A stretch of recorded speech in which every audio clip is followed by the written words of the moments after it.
ইউক্রেনে চলমান যুদ্ধের নিষ্পত্তির লক্ষ্যে আন্তর্জাতিক কূটনৈতিক তৎপরতা নতুন করে গতি পাচ্ছে। লন্ডনে যুক্তরাজ্য, জার্মানি, ফ্রান্স, ইউক্রেন এবং যুক্তরাষ্ট্রের ঊর্ধ্বতন কর্মকর্তারা একাধিক বৈঠকে বসছেন। একই সঙ্গে মার্কিন প্রেসিডেন্ট ডোনাল্ড ট্রাম্পের বিশেষ দূত স্টিভ উইটকফ মস্কো যাচ্ছেন রাশিয়ার প্রেসিডেন্ট ভ্লাদিমির পুতিনের সঙ্গে চতুর্থ দফার আলোচনায় অংশ নিতে। তবু এ প্রচেষ্টা কোথায় গড়াবে কিংবা আদৌ সফল হবে কিনা তা নিয়ে অনিশ্চয়তা থেকেই যাচ্ছে। কয়েক মাস আগেও যুদ্ধবিরতির জন্য যুক্তরাষ্ট্রের অবস্থান ছিল বেশ স্পষ্ট।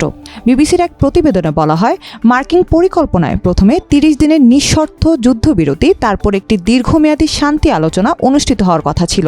ইউক্রেন এই পরিকল্পনায় রাজি হয় এবং বড় ছাড় দেয়।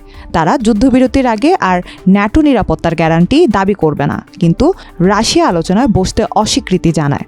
তাদের মতে যুদ্ধ থামাতে হলে মূল কারণগুলো, বিশেষ করে ন্যাটোর সম্প্রসারণ এবং ইউক্রেনের সার্বভৌম অস্তিত্ব সমাধান করতে হবে। রাশিয়ার প্রেসিডেন্ট ভ্লাদিমির পুতিন এক ঘোষণায় বলেন, এই যুদ্ধ শেষ করতে হলে ন্যাটো সম্প্রসারণ ও ইউক্রেনকে রাশিয়ার জন্য হুমকি হিসেবে দেখা বন্ধ করতে হবে।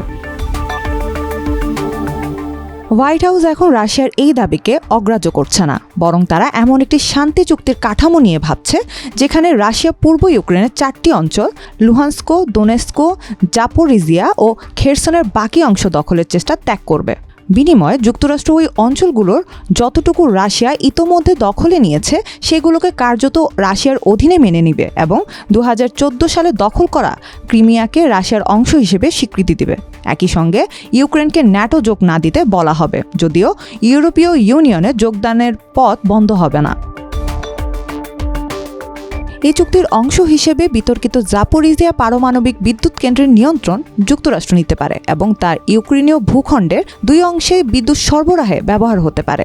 যুক্তরাষ্ট্র এই চুক্তিকে চাপিয়ে দিতে হুমকি দিতে পারে যে আলোচনা ব্যর্থ হলে তারা পুরো প্রক্রিয়া থেকে সরে যাবে, যেমনটি ট্রাম্প প্রশাসনের ঘনিষ্ঠ সূত্রগুলো থেকে জানা যাচ্ছে। তবে এই পরিকল্পনা সামনে আসার পর থেকে তা নিয়ে সংশয় তৈরি হয়েছে। ইউক্রেনের প্রেসিডেন্ট ভলোদিমির জেলেনস্কি সাফ জানিয়ে দিয়েছেন, ইউক্রেন কখনোই ক্রিমিয়াকে রাশিয়ার অংশ হিসেবে স্বীকৃতি দেবে না।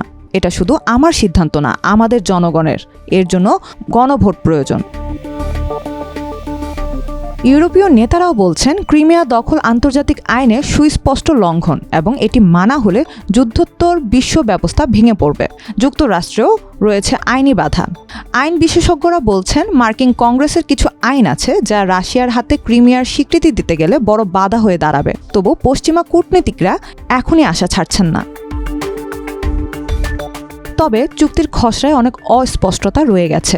ইউক্রেনকে অস্ত্র সজ্জিত করা বা তাদের সেনাবাহিনীর কাঠামো নিয়ে কোনো বিধিনিষেধ নেই, যদিও রাশিয়ার দীর্ঘদিনের দাবি ছিল ইউক্রেনকে নিরস্ত্রীকরণ করতে হবে। পশ্চিম ইউক্রেনে ইউরোপীয় শান্তিরক্ষী বাহিনী মোতায়েন নিয়েও আপত্তি নেই, কিন্তু যুক্তরাষ্ট্রে তাদের নিরাপত্তা নিশ্চিত করতে আগ্রহী কিনা তা এখনও অস্পষ্ট। এমনকি রাশিয়ার উপর আরোপিত নিষেধাজ্ঞাগুলো কবে এবং কী শর্তে তুলে নেওয়া হবে তাও পরিষ্কার নয়। এই পরিস্থিতিতে 3টি পক্ষই 3 ধরনের লক্ষ্য নিয়ে এগোচ্ছে।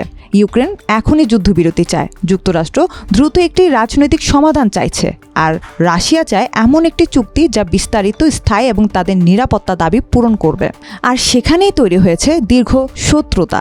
রুশদের একটি প্রবাদ রয়েছে, সবকিছু একমত না হওয়া পর্যন্ত কিছুই একমত নয়। বর্তমান বাস্তবতা বলছে সেই একমত হওয়ার পথ এখনও বহুদূর।